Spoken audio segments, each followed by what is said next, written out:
Yo, yo, yo. It has been a long time, y'all. And from the deepest, bottomest depths of my heart, I apologize for the hiatus.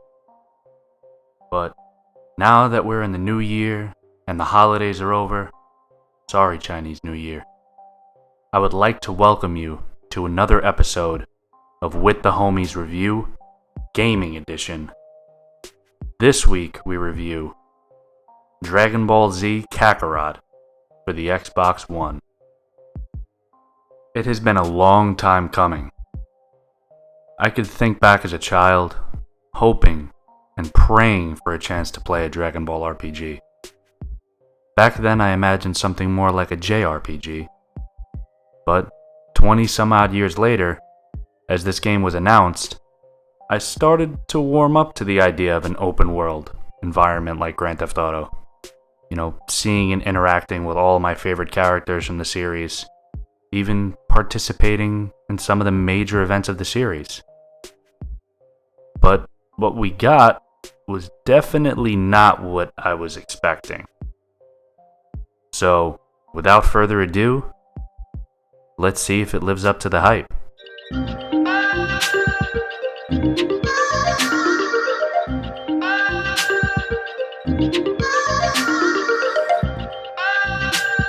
Dragon Ball Z Kakarot is an action role-playing game that covers Goku's story of the Dragon Ball Z anime and manga.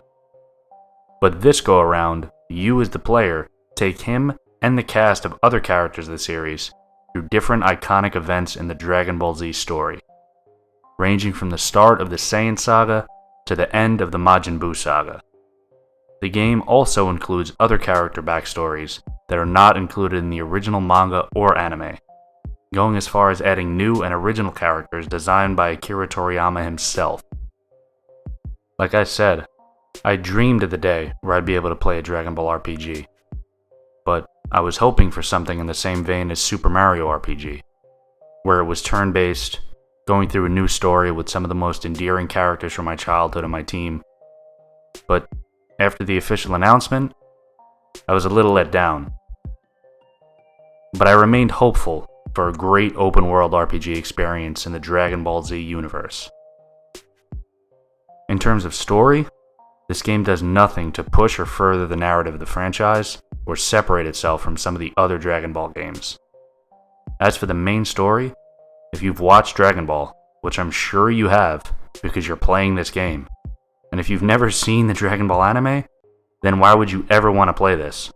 Then you definitely have seen and played through the main story of this game 50 times in various aspects over the past 20 years. In all honesty, the best aspects of this story are the side missions and the characters that you encounter along the way. Now, let's talk about the graphics. There's not much to say, but visually, I think the game is very true to the series.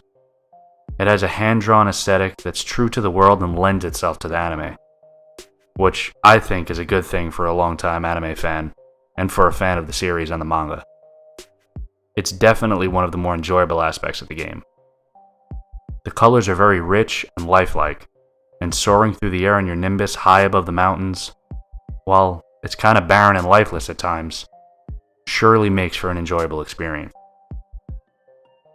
I personally would have preferred something more along the lines of the Jump Force graphics.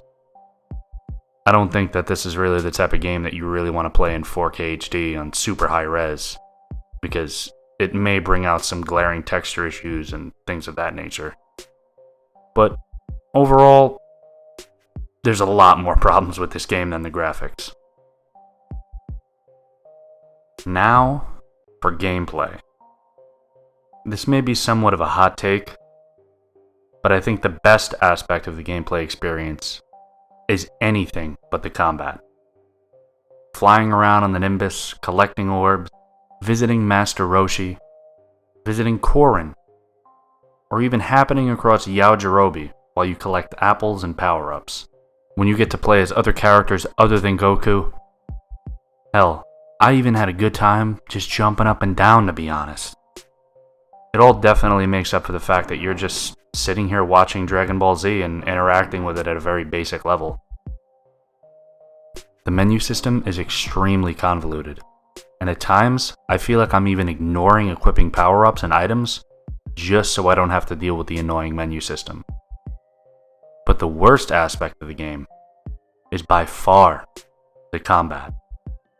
It's wildly repetitive and almost formulaic in a sense where you can rinse and repeat every single boss fight for the whole game.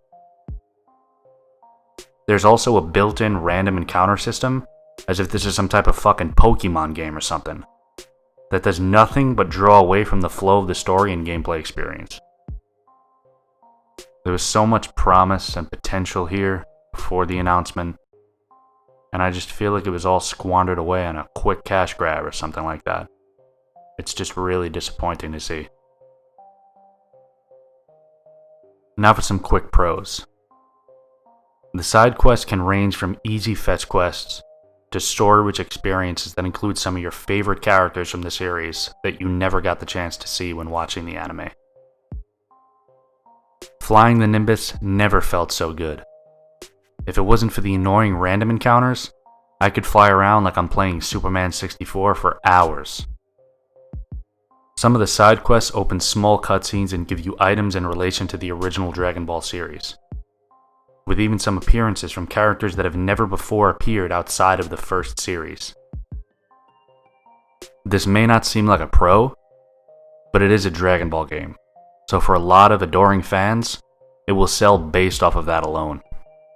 But it is a very Dragon Ball lore-rich experience, and if that's what you're hoping for out of this game, then you'll love it. Now I do have some quick cons for you, but I'll try to keep this brief for time's sake.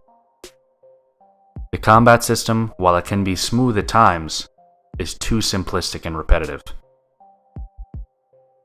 There are glaring bugs and glitches that are present straight from the opening sequence of the game. One that I noticed right after I'd gained control of Goku from the opening cutscene and began to move, I turned the camera around and there was still another Goku standing there in my spawn point. This was a lost opportunity to present a different perspective of the Dragon Ball story, and to try something new to further the franchise. And in my opinion, it was a failure. It's the first open-world RPG DBZ game, and you choose to just recycle the same story that you have for the past 30 years. I would have almost preferred to play as my own character who is outside of the main group of Z fighters, witnessing it all from the sidelines. If you're a fan of our podcast and our YouTube channel, then you've probably seen our New York Comic Con 2019 vlogs. But if you haven't, I will spare you the details. We got the chance to play a demo of this game at the convention, and boy, if I were to say I was disappointed, it would be an understatement. I'll just let you go and watch it for yourself so you can see our live reactions. I think I'll start this conclusion by asking two simple questions. Is Dragon Ball Z Kakarot a bad game? No. But is it a good game? Definitely not. In no regard do I consider this an RPG. I wouldn't be surprised if the developers got together and were like, yo, let's take the story of Dragon Ball Z Budokai 2 on the PS2 and implement some shitty power-up and menu system with the trappings of some open-world elements and make a game out of it. And then they all proceeded to crush up a tinfoil ball and shoot it from across the room into a trash can after screaming Kobe at the top of their lungs. This is about as average as it can get when it comes to Dragon Ball Z. And I don't think that's anything new to the franchise. They will continue to sell copies based off their name, continue to recycle the same stories, and the games will do well. And that's not their fault. At this point, it's the fault of the consumer. Yeah, you heard me. I said you. We all need to be better about demanding more from these companies, so that we can be sure that we're getting our $60+ worth out of these games. If we did, then maybe we would have the game that I always dreamed about. But until then, I'll just keep dreaming. This is your homie Potter, and this has been another episode of With the Homies Review, Gaming Edition. And I'm giving Dragon Ball Z Kakarot 6 Dragon Balls out of 10.